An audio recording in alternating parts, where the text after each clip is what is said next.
el pliego, ¿qué le tienes que pedir al empleador? Porque yo puedo presentar el pliego y poner un pliego magnífico, ¿no? Que a todos nos aumenten acá el 100%, bonos para todos, haz acá, ¿no?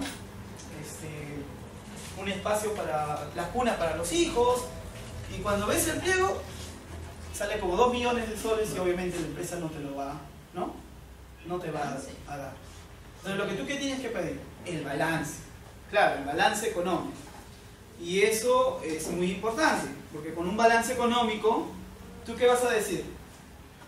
Vas a poder observar cuánto tiene. Claro, por ahí la empresa le hace matices al balance. Oye, por si acaso, mis utilidades fueron estas, pero invertí en estas. Y por lo tanto tengo 0.1, algo así, ¿no? Oye, pero espera, ¿cómo 0.1? Ya, muy bien, tú dices eso. Pero también le puedo pedir a quién, a la autoridad de trabajo, que me emita, ¿no? Un balance referente a los ingresos de la empresa. Y el ministerio te lo emite.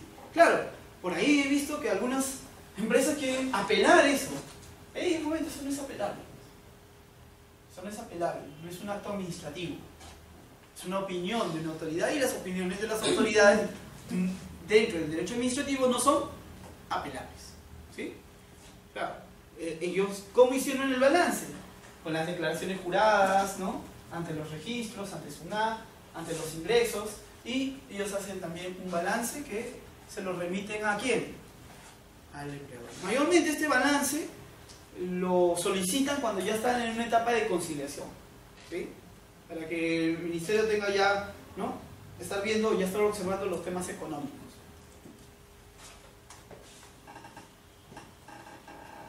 Bueno, el sindicato ya está en la actitud o en la capacidad de poder renovar representantes, reformular el estatuto, es decir, el estatuto mismo también tiene que señalar dentro de sus pautas cómo se va a poder reformular, a través de una asamblea, con cuántos, ¿no? Número de afiliados tienen que ir, en caso que no van y no cumplen con el número, en una segunda convocatoria, ¿no?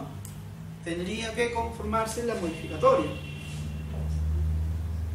Acordar acciones, acordar disolución. Todo esto, de todas estas, la más importante va a ser siempre la de acá. Bueno, esta acá. La acción sindical suele reducirse a la negociación colectiva, ¿sí? No es la única, pero es la más relevante que uno va a encontrar. Ahora, ¿por qué? Porque en verdad los trabajadores, si se afilian y crean un sindicato, es para mejorar sus condiciones. Es válido. Ahora, y ahí viene otro punto, ¿no? ¿Quiénes se afilian? Justo ahorita venía de San Marcos de dictar sobre esquilolaje tecnológico, y recuerdo que los chicos ahí reflexionando por el aniversario de la decana hoy día, me decían, pues, ¿no? Y José, ¿cuáles son las, ¿no? ¿Por qué los trabajadores actualmente no se sindicalizan? Y una pregunta muy interesante, porque en verdad no solamente puede ser no puede haber una respuesta desde el plano jurídico. Tiene que haber un tema ahí social, tiene que haber una coyuntura que ha pasado en el Perú en los 90s, tiene que haber varias respuestas desde varios planos, ¿no? Pero por lo menos desde el plano jurídico te puedo decir, le dije, que eso se debe al régimen laboral que nos dejaron. En el Perú, antes de los 90s, tenía un régimen laboral, ¿no? Donde la desvinculación o los despidos de los trabajadores era por causa justificada.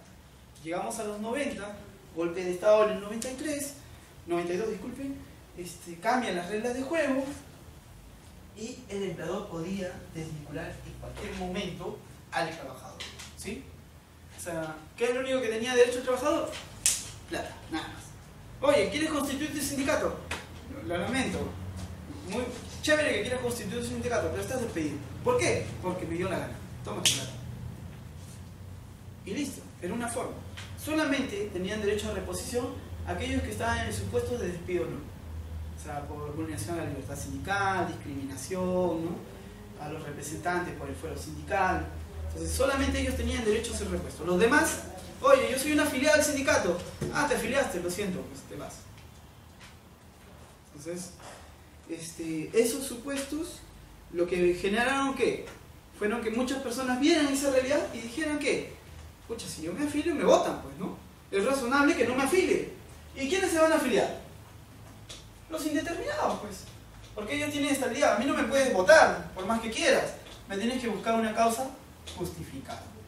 Entonces, es obvio que los que se van a afiliar en una empresa son los trabajadores indeterminados. Y también es obvio que los trabajadores a plazo fijo no se van a afiliar. Porque si saben que si se afilian, ¿qué va a pasar? Me votan, pues, no me renuevan o no me hacen un nuevo contrato. Es lógico, le digo, ¿no? Es lógico desde un plano jurídico. ¿Por qué tenemos la tasa de afiliación tan baja a nivel en Latinoamérica? Y también lo otro, ¿no? Es que ¿cómo se llama? Justo había un amigo que comentaba, ¿no? De este informe de un economista, ¿no? que señalaba que la distorsión del derecho laboral tiene que ver con la rigidez de la estabilidad laboral creada por el Tribunal Constitucional con la sentencia de reposición en caso de despido fraudulento y causado. Y claro, él sacaba sus análisis todo a partir de esta sentencia para adelante y decía la tasa de despidos ha sido más alta y los contratos modales se han incrementado por culpa de la rigidez laboral. Y claro, tú veías el mapa desde la sentencia para adelante, pero si tú pones el mapa desde el 90 para adelante, te vas a dar cuenta que los contratos modales subieron así. Y su tope ya pues, fue en los años 2000 y tantos, ¿no? Pero siempre fue desde la modificatoria o desde la desregularización, o mejor dicho, desde la precarización laboral de los 90 en el Perú, la curva de contrataciones morales se disparó. ¡Pum! No fue la regla. Lo que tenía que ser la excepción, como ya les había comentado en clases pasadas, se comenzó a hacer la regla. Y claro, los indeterminados cada vez eran, la contratación indeterminada cada vez era menos. Entonces es obvio que esto sea un grupo pequeño y esto sea un grupo grande de no afiliados. Pero ¿qué pasaría si estos trabajadores que están bajo esta contratación pasaran a ser indeterminados? Y les dicen, oye, ahora sí, ¿quieres o no quieres afiliar? Yo digo que la gran mayoría se va a querer afiliar. Entonces, desde el plano jurídico, la precarización laboral sí es un componente por el cual los trabajadores no se sindicalizan en el Perú, ¿sí? Y obviamente estoy hablando solamente del plano formal. En el plano de la informalidad están las 2/3 partes que ellos sí no tienen ningún tipo de representación sindical, ¿sí? Ahora, la legislación laboral ha establecido facilidades que tienen, ¿no? Para lo que es la actividad sindical de los representantes sindicales. Como pueden observar en la pizarra, ¿no? Están los permisos y las licencias y la cuota sindical. Los permisos y licencias, por ley, tienes derecho a 30 días de licencia con goce, ¿sí? Por cada representante sindical, por año. Los actos son concurrencia obligatorias. ¿Quién define qué es concurrencia obligatoria? El propio sindicato. ¿Y dónde lo define? En su estatuto. ¿Qué pasa si no lo define? ¿Qué pasa si no lo pone en su estatuto? ¿Quién decide? El empleador. Exacto. Entonces, necesariamente, ¿qué tiene que hacer el sindicato? Definir en su estatuto. Si no lo ha definido, modificas el estatuto y lo defines. Ahora, en caso que se agoten estas licencias con goce, el empleador les tiene que dar permiso, ¿no? Y obviamente estos permisos pueden ser compensables. O también puede darle licencias, pero ya sin goce. Ahora, mayormente el tema de los permisos y las licencias va a ser parte de la primera negociación. Es más, es uno de los puntos que primero el sindicato negocia. ¿Por qué? Porque necesitan tiempo ¿para qué? Para hacer su actividad sindical. Por un lado, ellos necesitan tiempo para hacer su actividad sindical, y por el otro lado el empleador no los quiere en la empresa. Yo no los quiero, yo quiero que se vayan, ¿no? Que estén lejos. Entonces les doy también, ¿no? O sea, lo primero que acuerda en una negociación, van a ver, y es más, es lo más concurrente, es que se amplíe la licencia sindical. Porque por un lado, el sindicato va a querer hacer su actividad sindical, y por el otro lado, el empleador no lo va a querer dentro de la empresa. Ese es el punto que siempre acuerdo, aumentar las horas de licencia sindical con goce. Pero también tenemos a lo que es la cuota sindical, que ya les había señalado, ¿no? Este es a pedido del sindicato y obviamente debidamente formulado por los afiliados, estableciéndose la cuota por asamblea general, es el porcentaje que se le va a afectar. Mayormente puede ser entre 30 a 50 soles, ¿no? La cuota sindical mensual, dependiendo, ¿no? Que también puede haber cuotas extraordinarias que el propio estatuto las recoge, como por ejemplo, para algún tema de feriados o fiestas patrias, se les cobra una adicional, ¿no? O para el tema de la defensa legal o asumir un proceso o una huelga, también se les, ¿no? Antes de la huelga puede haber una afectación adicional, la cual lo pueden llevar en la Asamblea General y todos acuerdan esa afectación y se le comunican a quién, al empleador, y el empleador tiene que hacer los descuentos respectivos. ¿Qué pasa si el empleador no hace el descuento?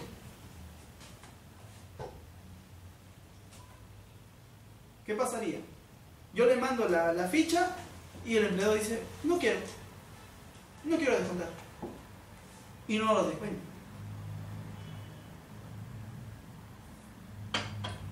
Está atentando, está vulnerando el derecho a la libertad sindical en su tema de sindicalización. Sí, está afectando. Puede ser multado por la administración pública, ¿no? A través de una inspección, o puede ser también sancionado, ¿no? Por la vía judicial. Entonces, la cuota sindical es una obligación, ojo, para el empleador hacer los descuentos. Es lo mismo como los descuentos por alimentos, por retenciones judiciales. Porque tiene ese mandato imperativo de ley. Entonces, el empleador no puede decir no descuento. Ahora, para que se cesen estas retenciones, puede haber que el afiliado diga, ya no quiero estar afiliado, ¿no? Y tiene que comunicar a quién, al sindicato. Y el sindicato tendría que decirle al empleador qué cosa, ojo, ya no está afiliado, por lo tanto no lo descuentes. En la realidad no pasa así. En realidad es el afiliado ya se quiere desvincular del sindicato, mayormente ¿quién le ayuda? Recursos humanos de la empresa, ¿no? Le hace su formatito, le ayuda y lo presenta al empleado, lo presenta, disculpen, al sindicato. Una vez que ya lo presenta el sindicato dice, ¿sabes qué? Yo no quiero saber, ya que eso vea recursos humanos. Y no presenta nada. Y obviamente como recursos lo apoyo, dice, ya, el próximo mes ya no te descuento. Eso es lo que está pasando en la realidad. Pero el conducto del deber ser debería ser que él se desafilia y el sindicato debería informar al empleador ya no el descuento. Que ya no se le va a hacer el descuento mensual a este trabajador.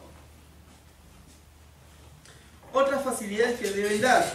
Obviamente la circulación de dirigentes a los centros de trabajo, la difusión y publicidad de las decisiones sindicales a través de un muro sindical, ojo. Esto sí es importante, ¿sabes? A veces las instituciones o las empresas dicen, ¿no? Oye, yo no tengo por qué otorgar algo adicional que la ley no me imponga. Pero la ley dice que las decisiones, no, las informaciones que el sindicato emita a sus afiliados, la empresa le tiene que dar un lugar. Es decir, la empresa le tiene que dar un espacio donde ellos publiquen su información. Oye, ¿le puede dar parte de la página web de la empresa o de la institución? Eso no es una obligación. ¿Pero lo puede negociar? Sí, lo puede negociar. ¿Le puede dar al sindicato el correo corporativo? No es una obligación, pero lo puede negociar también. Ahora, ¿es conveniente que un sindicato pida el correo corporativo? ¿Por qué? ¿Por qué no es conveniente?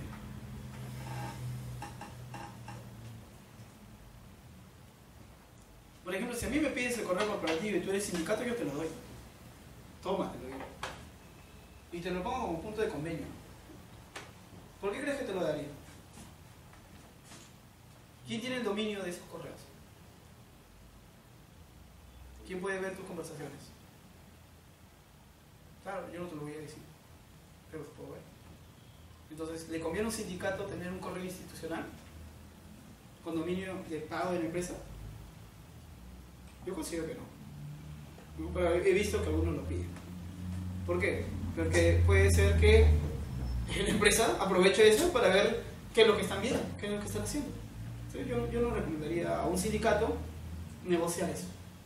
Y hacer eso no vulnera su derecho a la intimidad, pues, totalmente. Lo vulnera, pero ¿cómo lo demuestro? Tendría que hacer, ¿no? Todo un peritaje de que han utilizado para poder abrir las cuentas. Y es más, ¿qué pasa si ese soporte lo desarrolla la misma empresa o institución? Entonces ahí, para evitar eso, ¿qué tengo que hacer yo? Claro, por ahí puede decir, pero José, los correos o la empresa no permite, no tiene salida a correos externos, entonces necesitamos un correo. Pero, ¿qué tenemos acá? Los celulares. Antes no había esto, ¿no? Antes no tenías esto, ahora lo tienes. Ahora los sindicatos, ¿qué usan? Usan bastante las redes sociales.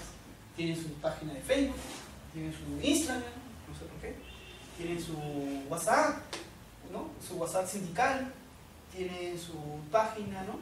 Entonces, toda la información que supuestamente una computadora te lo iba a dar, te lo da tu celular. Ahora, yo pregunto, ¿es necesario? O sea, yo entiendo que gastemos fuerza en pedir o negociar, ¿no?, temas económicos, pero nosotros, yo no lo veo tan necesario. Entonces uno ahí ve, ¿no? Oye, en estos casos, ¿en dónde tengo que agotar las fuerzas para poder cerrar el pliego de reclamos? Entonces, yo creo que o sea, no es tan, por lo menos yo opino que no es tan conveniente. Claro, lo puede pedir. Y claro, si la empresa abre esas comunicaciones, es totalmente la violación a la intimidad de los representantes sindicales. Local sindical. Eso también es importante. Si bien mayormente los trabajadores, eso es uno de los puntos también que negocian, ¿no? No hay una norma que diga que les tienen que otorgar un espacio sindical, ¿no? Tienes que darle facilidades, no te dice un local. Entonces, mayormente los sindicatos que buscan negociar, que les den un espacio. Claro, en ciertos casos, obviamente algunas empresas sí lo dan porque tienen la capacidad económica y nos hacen problemas, les dan, este es tu espacio para que puedas. Pero otros no están en la obligación y simplemente no les dan. Y siempre podrán pedir un espacio donde puedan reunirse. Ahora, lo que hacen los sindicatos es algo sencillo, ¿no? Con la cuota sindical, como han crecido y han tenido beneficios, alquilan espacios, ¿no? Se alquilan locales donde puedan ejercer su representatividad sindical.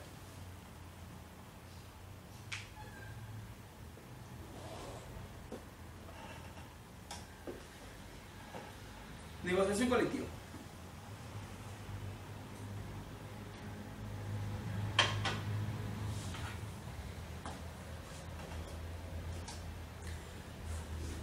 La negociación colectiva puede ser por la organización sindical o a falta de la organización, como ya lo habíamos señalado, ¿no?, los representantes elegidos y autorizados por los trabajadores. Obviamente existe preferencia por la organización sindical porque son los trabajadores, ¿no?, a través de esta representatividad, las que van a poder tener más fuerza para negociar. Por el otro lado, ¿quién tiene la capacidad o la legitimidad para poder negociar? Es el empleador o el conjunto de empleadores. Ahora, el empleador va a designar, ¿no?, quiénes son sus representantes para poder negociar.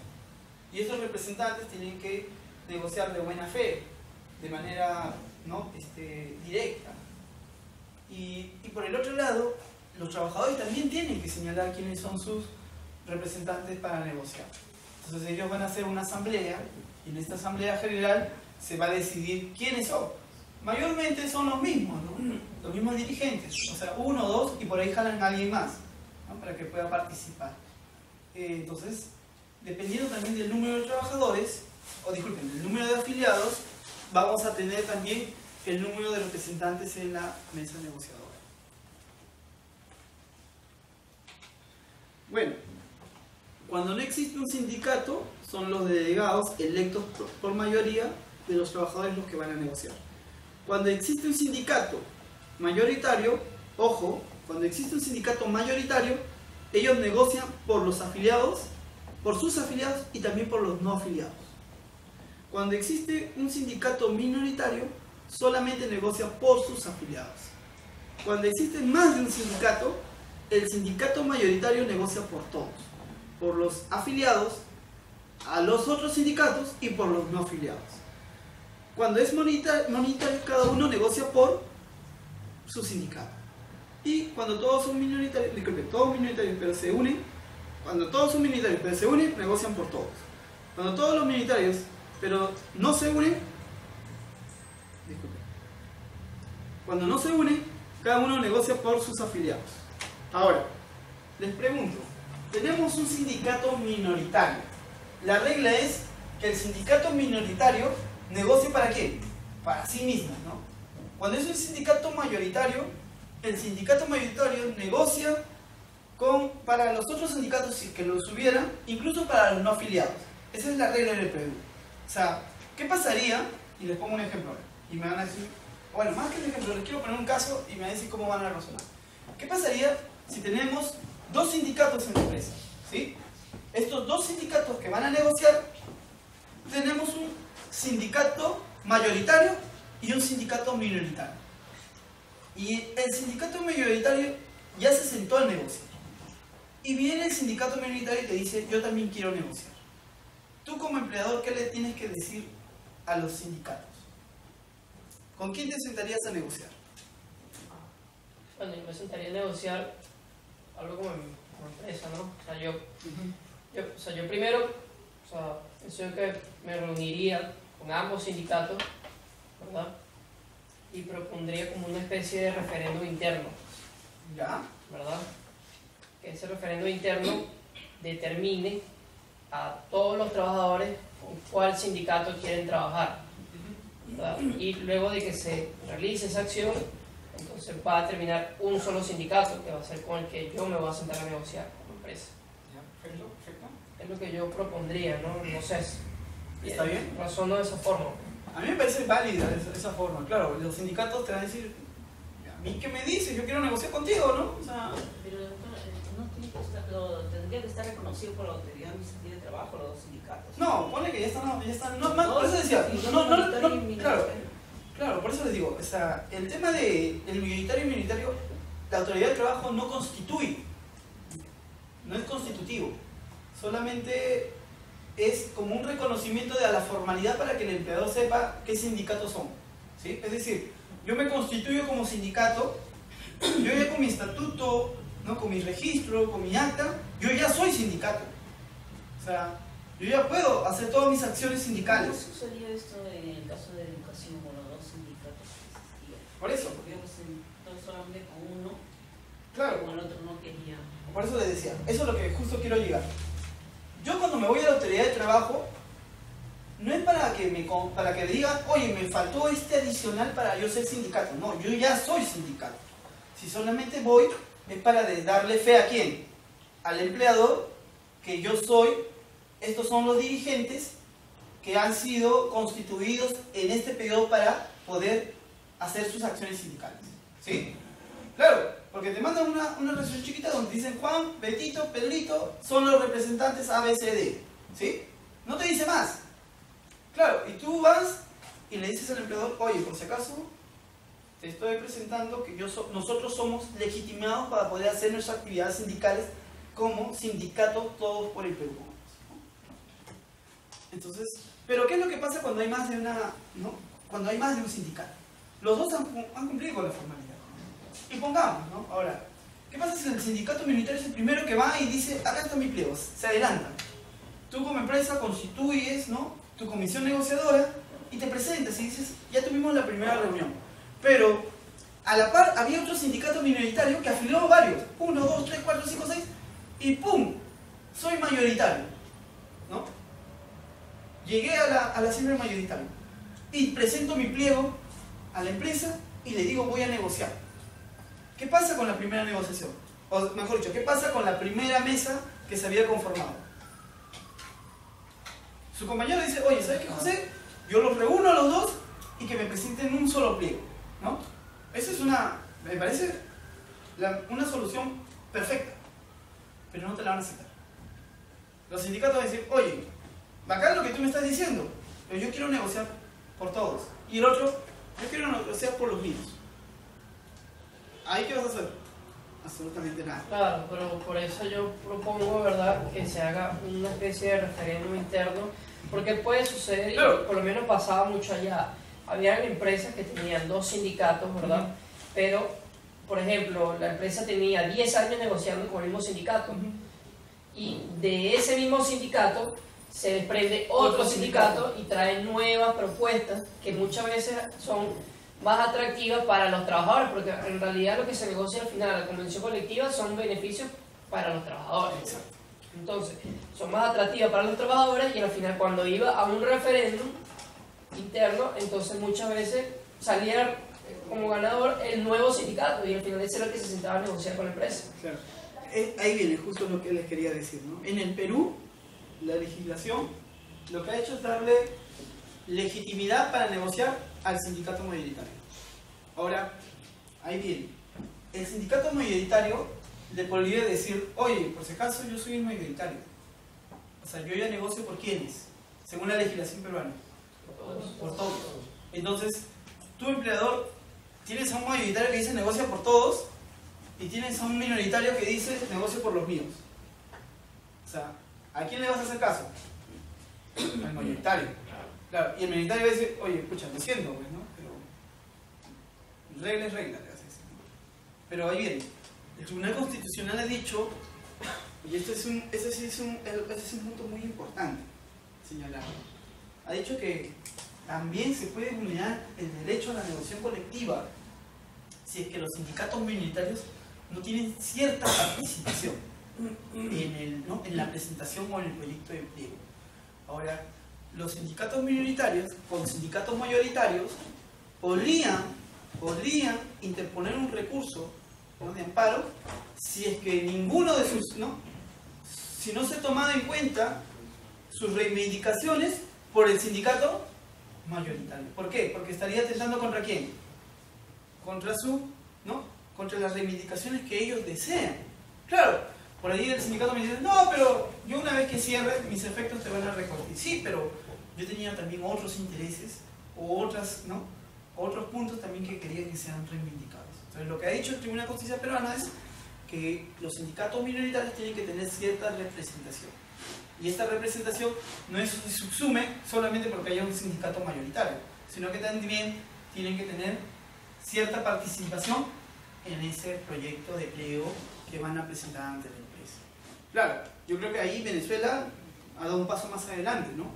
Acá en Perú es el mayoritario y jurisprudencialmente se está creando o se ha señalado en una sentencia que el sindicato mayoritario tiene que tener cierta representatividad.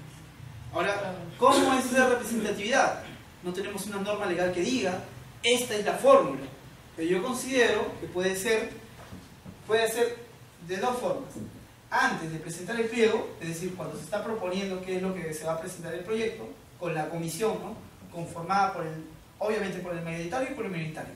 Y también a la hora de ¿qué? De negociar. El mayoritario va a llevar, pero invita ¿a quién? Al minoritario a la mesa. Entonces, ¿eso qué generaría? ¿O eso con qué fines iría?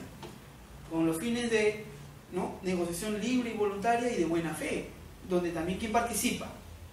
El sindicato minoritario. Claro, a veces en el Perú los sindicatos minoritarios y minoritarios no se quieren ver. Entonces es casi como que cada uno va a tirar agua para su molino. Entonces yo creo que todavía no hemos visto tanta jurisprudencia en ese sentido, pero sería interesante cómo lo irán resolviendo, ¿no? Yo creo que los sindicatos mayoritarios, claro, siempre van a pedir lo más, ¿no? Para poder que ese sindicato minoritario se quede como minoritario y ellos tengan la representatividad. Ahora, yo tengo mis observaciones, ¿no? Cuando hablamos de sindicatos minoritarios, y una vez le dije a un amigo, ¿no? Si el sindicato minoritario, la regla es negociar por los afiliados, ¿no? Por sus afiliados, yo les pregunto a ustedes, ¿puede negociar o puede establecer con la empresa una cláusula que también sea aplicable a los no afiliados? Es decir, yo sindicato minoritario, mi regla es que cuando yo negocie por los míos y establezca convenios por los míos. Pero yo puedo negociar, yo sindicato queriendo negociar, también por los no afiliados. Y es más, que se cierre la cláusula de convenio con los no afiliados, ¿eso sería válido? Eso sí, bueno, depende de la pretensión del sindicato. Depende de lo que esté exigiendo. No, pero Por- doctor, no creo que sea válido, ¿no? Pero lo que se consigue sus efectos también para los no afiliados. Claro, no, pero puede decir que la técnica o la estrategia del sindicato es para extender un convenio colectivo que supuestamente tendría solamente que tener eficacia en ellos, ¿no? También quiero que alcance a los no afiliados, porque esto lo van a ver que quién lo hizo, quién se los otorgó.